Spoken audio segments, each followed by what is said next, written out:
झगड़ा साहब, कैसे आप इल्ज़ाम तराशी कर सकते हैं? हामिद खान साहब ने बहुत सख्त बयान दिया, वो सिक्योरिटी एजेंसीज के हवाले से बात कर रहे हैं, और भी जो है वो बैरिस्टर गौहर साहब ने भी मुख्तलिफ तरह के शुकूक व शुबहात का इजहार किया, लेकिन इन्वेस्टिगेट हो जाने दीजिए तो सामने आ जाएगा क्या हुआ। देखिए, इन्वेस्टिगेट तो हो जाने देंगे, लेकिन वैसे मुझे ख्याल आया कि ये स्टैंडर्ड 9 मई को अप्लाई नहीं करता इन्वेस्टिगेशन वाला। एक ही स्टैंडर्ड अप्लाई करना चाहिए ना। 9 मई के केस में एक में कल खान साहब बरी हुए, अब फिर जो है वो जो एक पोलराइजेशन है वो मज़ीद बढ़ जाएगी। लेकिन इसकी एक वजह है, मैं चले सख्त बात नहीं करूँगा लेकिन लॉजिकल बात साफ ज़रूर करूँगा। क्यों ऐसे होता है, क्यों ऐसे हो रहा है, क्यों उंगलियाँ उठती हैं? इस्लामाबाद हाई कोर्ट में मोहसिन कियानी साहब की अदालत में क्या हो रहा है, हम सबको पता है। क्या मोहसिन कियानी साहब इतना खुल के क्यों बोले? ये जो हमारे कश्मीरी पोइट हैं अहमद फरहाद साहब, किसने इनको उठाया? ठीक है, नंबर 1 उस पर बात नहीं हो सकती, पैमरा ने पाबंदी लगा दी, अब ज़ेर समात केसेस पे बात नहीं हो सकती। इमरान रियाज, तो इसलिए मैं वो अहमद फरहाद वाले में आज जो कुछ हुआ है उस पर बात नहीं कर सकता।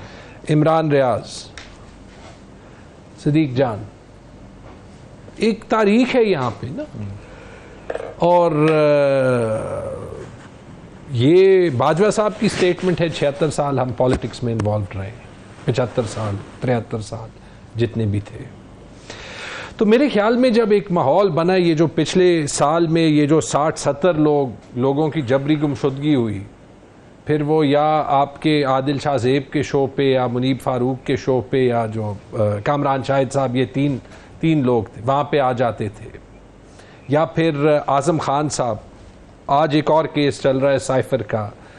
उस वक्त तो ये बात लीक हो गई कि ये सुल्तानी गवाह बन रहे हैं, फिर वो सुल्तानी गवाह बने भी नहीं, लेकिन इत्तेफाकन वो महीना गायब थे। मेरे ख्याल में honestly it's time to stop. जिसने जो भी किया है आईन और कानून के ढांचे में आ जाना चाहिए। पाकिस्तान को ना अहमद फरहाद के कुछ कहने से कोई नुकसान पहुंचता है, ना रऊफ़ हसन की सख्त बातों से कोई नुकसान पहुंचता है। इतना कमज़ोर मुल्क तो ये नहीं है ना। लेकिन हमें आगे ज़रूर बढ़ना है, और रऊफ़ हसन के साथ जो हुआ है, जितनी मज़म्मत की जाए कम है। अब अगर माहौल ऐसे बना हुआ है कि प्रीमा फासे लगता ये है कि हुकूमत के इदारे इसमें इन्वॉल्व हैं, तो फिर आई एम सॉरी, आप 25 करोड़ लोगों को ये कहने से नहीं रोक सकते। पाकिस्तान वो मुल्क है जहाँ रेगुलेटर का काम नहीं करता। रेंट सीकर का काम तो कर सकता है, ब्लैकमेलर का काम तो कर सकता है, रेगुलेटर का नहीं कर सकता। और ऐसे जितने भी कानून बनते हैं, ये नहीं कि डेफेमेशन एक इशू नहीं है, डेफेमेशन एक इशू है, लेकिन लिख के ले लें, इस कानून से कोई अच्छा आउटकम नहीं आ सकता। इन्होंने खुद नहीं पढ़ा, और इनसे मेरा मतलब ये नहीं, ना मरियम नवाज शरीफ ने पढ़ा है, ना असेंबली में किसी ने पढ़ा है। जो इनको दिया गया है वही इन्होंने पास कर दिया।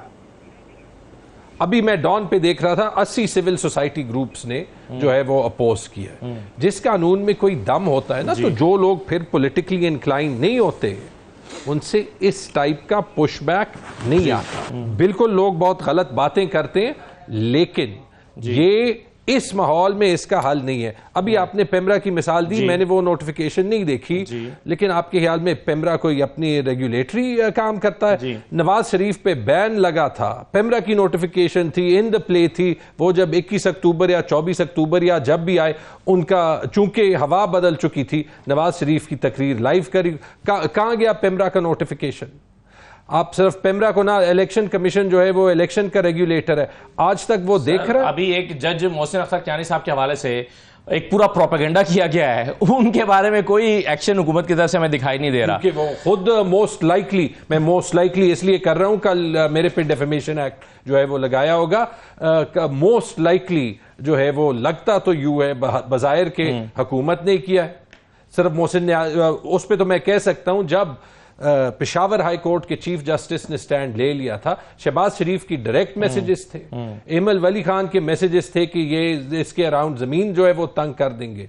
वो डेफेमेशन इनको याद नहीं आती, वो कैरेक्टर असैसिनेट। हसन औरंगजेब को उमर अयूब का रिश्तेदार करा दिया था, ये नहीं याद रखा था कि उनकी पूरी फैमिली जो है वो PMLN में रही थी। ये कौन कर रहे थे?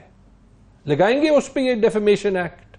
नहीं लगाएंगे। आपको भी पता है, मुझे भी पता है, यहां का मसला कानून है ही नहीं। एग्जिस्टिंग डेफेमेशन लॉज आप उनको सही इस्तेमाल कर दें, वो काम कर लेंगे। ऐसा मसला ऐसा ये है कि ऐसा लगता है कि मर्जी के ट्रिब्यूनल्स बनेंगे, मर्जी के लोगों को टारगेट किया जाएगा, और अगर आपके पर्पस को सर्व कर रहा है, ये किसी भी सियासी जमात के साथ, यानी ये अनफॉर्चुनेटली तहरीक इंसाफ में भी देखा था कि जो लोग प्रोपेगेंडा पीटीआई के हक में कर रहे हैं, पीएमएलएन के हक में के खिलाफ कर रहे हैं, शायद उनके खिलाफ में जब पीका एक्ट वगैरह है जी, पार्टी के अंदर से बहुत से लोगों ने पुश बैक किया। जब एक और एक्ट आया सोशल मीडिया के अगेंस्ट, पार्टी के अंदर बहुत से लोगों ने पुश बैक किया। आई डोंट नो कि इनके अंदर, चूंकि ये पार्टी तो शरीफिस्तान बनाना चाहती है, कि वहां पे वो डिसेंट का कल्चर है। पीटीआई सही फैसले करे, गलत फैसले करे, बहुत से लोग होते हैं जो कि they are willing to speak truth to power. झगड़ा साहब, ये आपके ख्याल में ये ख्वाहिश क्यों जागी है कि तौहीन अदालत, यानी आजकल तौहीन अदालत के मामला इस्लामाबाद हाई कोर्ट में भी चल रहे हैं, सुप्रीम कोर्ट में भी चल रहे हैं, मुस्तफ़ा कमाल साहब और फैसल वाडा साहब, फिर इसी तरह से जजेस की तौहीन अदालत के हवाले से भी 2 बेंच बने हुए हैं इस्लामाबाद हाई कोर्ट में, और ऐसे में इस बिल का आना कैसे देख रहे हैं आप? देखिए, सवाल आप उठाते हैं, फिर ये कहते हैं कि शैतानी पार्टी जो है वो पीटीआई है। मुझे तो सबसे पहले इस बात से आगे जाना मुश्किल है कि नूर आलम खान को मिले हैं 38,000 वोट, 1 लगा के वो हो गए 1,38,000। 9 में से पेशावर की एक वो सीट है जो 9 सीटें रिवर्स हुई हैं।